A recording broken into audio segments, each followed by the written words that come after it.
evening.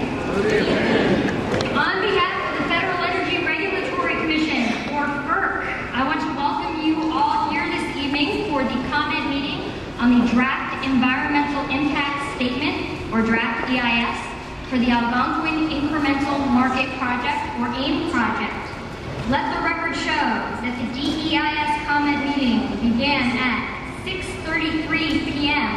on September 15th, 2014 in the town of Cortlandt, New York.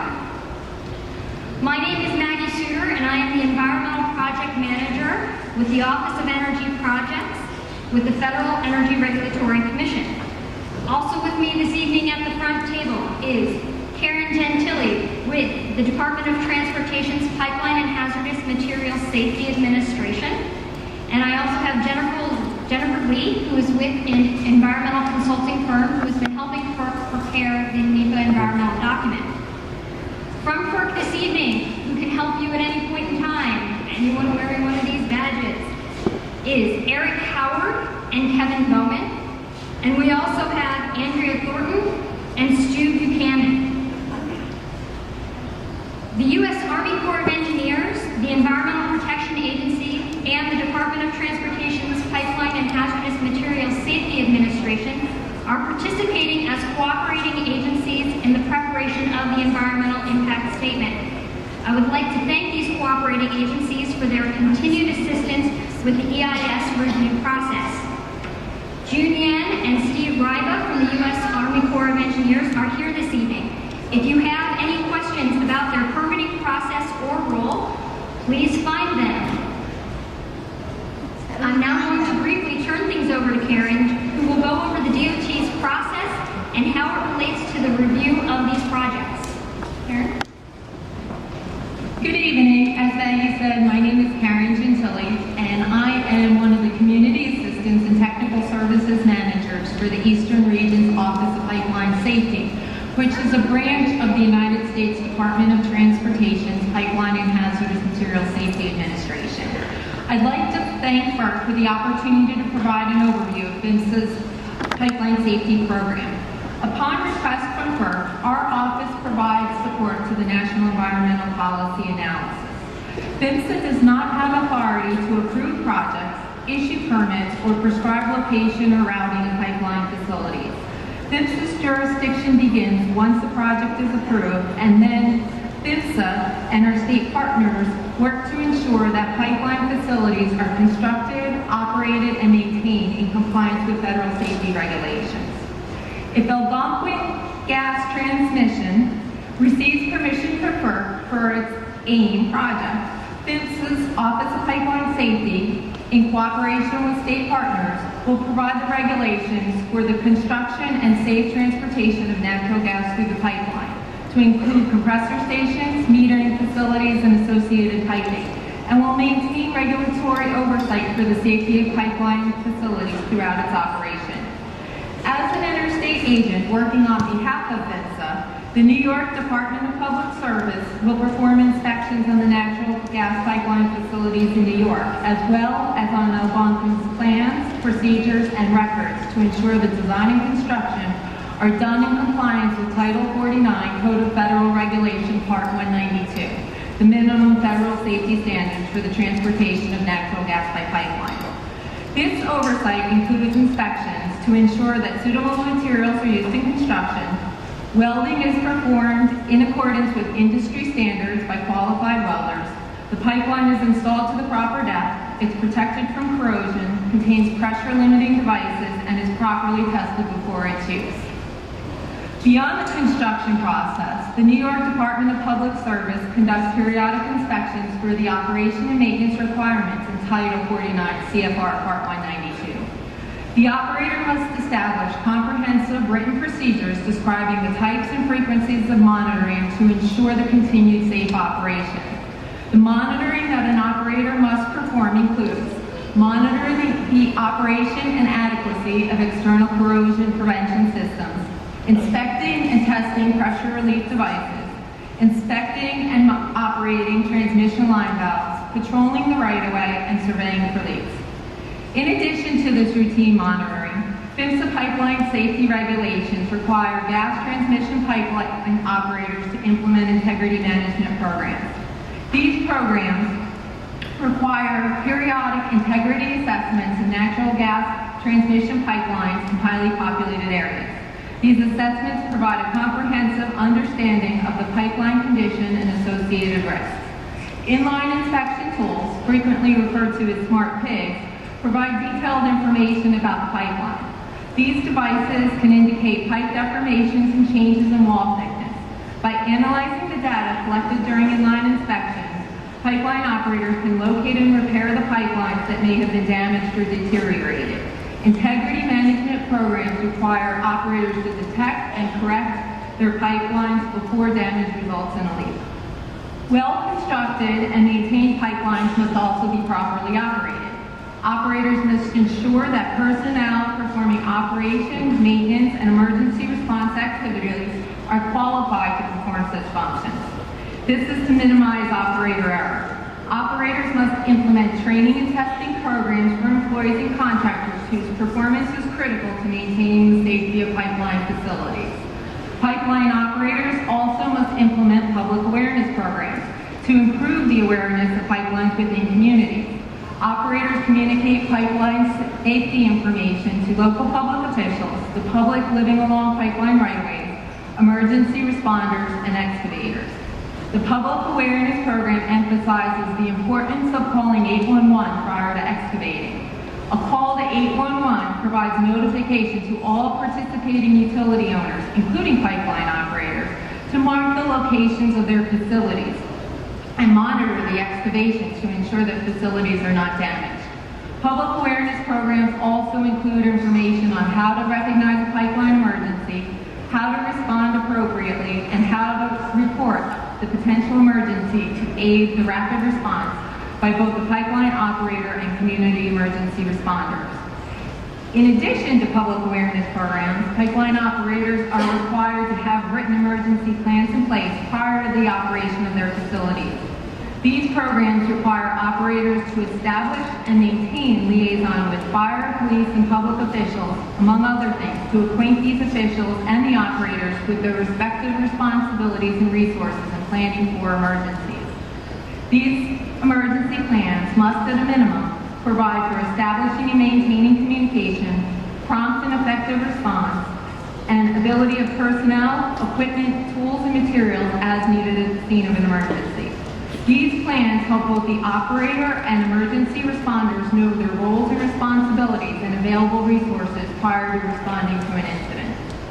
If safety inspections find inadequate procedures or that an operator is not following their procedures, PHMSA is authorized to require remedial action, assess civil penalties, and initiate criminal action if necessary. PHMSA has reviewed the environmental impact statement as it relates to pipeline safety. This document specifies that Algonquin will construct, operate, and maintain the proposed pipeline to meet or exceed the minimum federal safety standards in Title 49 CFR Part 192 for the transmission of natural gas by pipeline. Safety is PHMSA's primary mission, and we understand how important this mission is to your community. Again, I'd like to thank FERC for the opportunity to provide an overview of PHMSA's pipeline safety program. Thank you, Karen. For those of you who have not been able to attend any of our previous meetings or know much about FERC, I'm going to give you a very brief overview. FERC is an independent regulatory agency that regulates the rates for interstate transmission of electricity, natural gas, and oil, and the siting of interstate natural gas and hydroelectric facilities. FERC has up to 5 commissioners who are appointed by the President with the advice and consent of Senate. FERC is the lead federal agency responsible for the National Environmental Policy Act of 1969, or NEPA, and the review of the AIM project and the lead agency for the preparation of the draft EIS. NEPA requires FERC to analyze the environmental impacts, consider alternatives, and the appropriate mitigation measures on proposed projects. In February 2014, Algonquin Gas Transmission filed an application under Section 7 of the Natural Gas Act. This project would primarily consist of the replacement of 26.3 miles of existing pipeline with new larger diameter pipeline in the same location, the installation of 11.3 miles of new pipeline, the addition of compression at 6 existing compressor stations, and the abandonment of compression at one of these compressor stations, and all of this is spread throughout New York, Connecticut, Rhode Island, and Massachusetts. Specifically in New York, Algonquin proposes to replace 9.5 miles of existing pipelines with larger diameter pipeline in the same location and install 2.9 miles of new pipeline associated with the Hudson River crossing. Also, the project in New York includes the addition of 2 new compressor units and the abandonment of 4 existing compressor units at the Stony Point compressor station.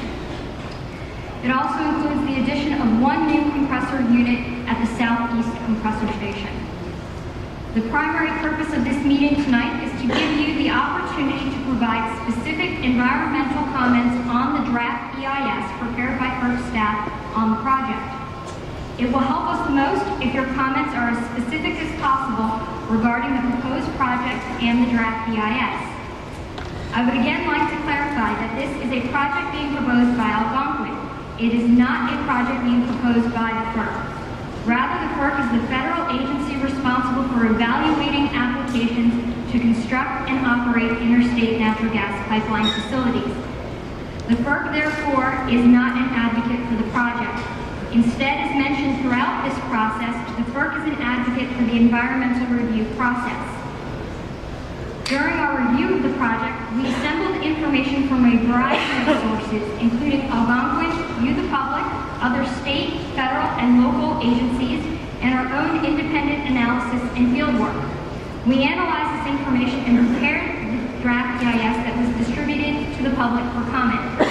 A notice of availability of the draft EIS was issued for this project on August 6, 2014. We are nearing the end of the comment period of the draft EIS. The comment period ends on Monday, September 29, 2014. All comments received, written or spoken, will be addressed in the final EIS and are given equal consideration. I encourage you, if you plan to submit comments and have not, please do so here tonight, either verbally during the comment portion of our meeting or in writing using one of the forms in the back of the room. You may also submit comments using one of the procedures outlined in the Notice of Availability, which includes instructions on how to submit those comments electronically. If you received a copy of the draft EIS, whether in paper or CD format, you will automatically receive a copy of the final EIS. If you did not get a copy of the draft, then you are not currently on our mailing list. I apologize, our mailing list is quite large and undergoing constant revision. If you would like to get a copy of the final, please sign in at the attendance table and we will make sure that you receive a copy of the final EIS. I will make note, our default is to give out CD copies, so if you want a paper copy, please make sure you specify that. I would like to remind everyone that neither the draft or final EIS are decision-making documents. In other words, once they are issued, it does not determine whether or not the project is approved. I also want to differentiate between the roles of 2 distinct FERC groups, the Commission and the environmental staff. The FERC staff present here tonight are part of the FERC environmental staff, and we oversee the preparation of the EIS for this project. Particularly, the next step is the final environmental impact statement. We do not determine whether or not to approve the project. After the final EIS is issued, the FERC commissioners will make a determination on whether or not to issue a certificate of public convenience and necessity to Algonquin. The commission will consider the environmental information in the EIS, public comments, as well as a host of non-environmental information such as engineering, markets, and rates in making its decision to approve or deny the applicant's request for a certificate. There is no review of FERC's decision by the President or Congress, thus maintaining for fair and unbiased decisions. Only after taking the environmental and non-environmental factors into consideration will the Commission make its final decision on whether or not to approve the project.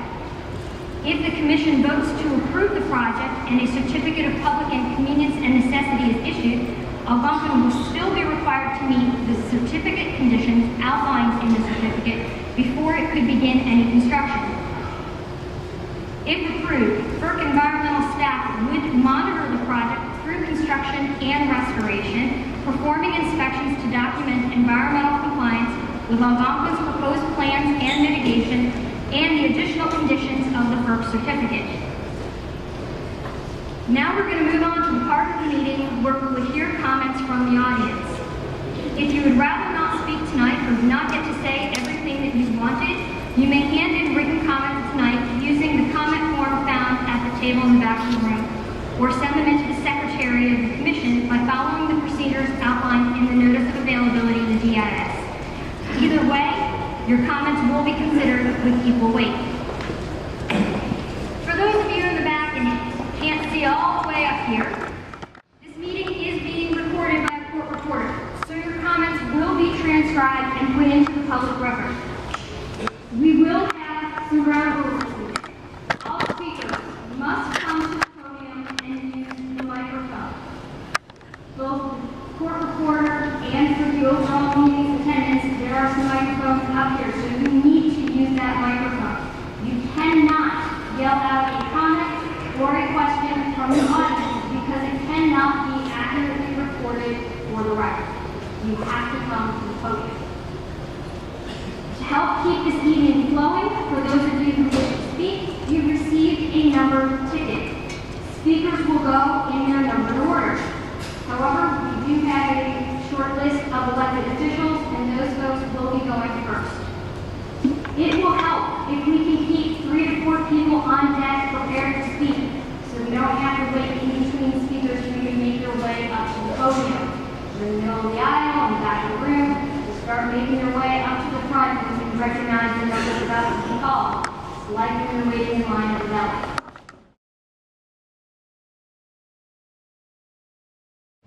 We are allowing 1 ticket per person, and you are not allowed to allot your time to another speaker.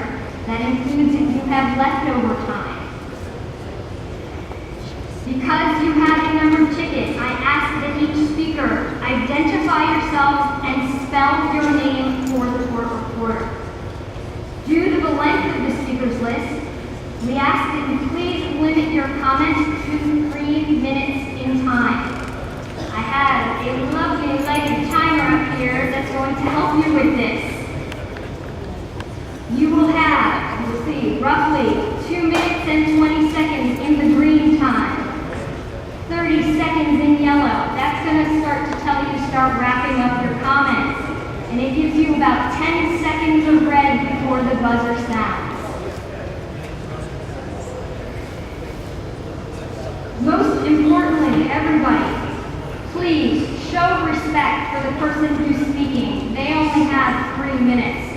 Do not interrupt a speaker for any reason, whether you agree with what they're saying or you disagree with what they're saying. They feel their time is valued, so do not interrupt them. I am also the official timekeeper, so when you see the red light go up, don't interrupt them and tell them their time is up. I will stop a speaker if there is a need to stop a speaker. If I find for any reason that you folks are not respecting the time limit or not respecting another speaker for any reason, I will have to find the need to conclude the meeting early. And I know that all of you want the opportunity to speak this evening. So let's keep this a respectful evening. Let's make sure that we keep it flowing. The faster you guys get up to the microphone in between each other, the better the opportunity that all of you are going to get your opportunity to speak. So, with that, we're going to get going with the list. One final thing, we do plan to take one 10-minute break at 8:30, just because we know that everyone likes to have a quick break and leg stretch. So, first speaker. Okay, with that.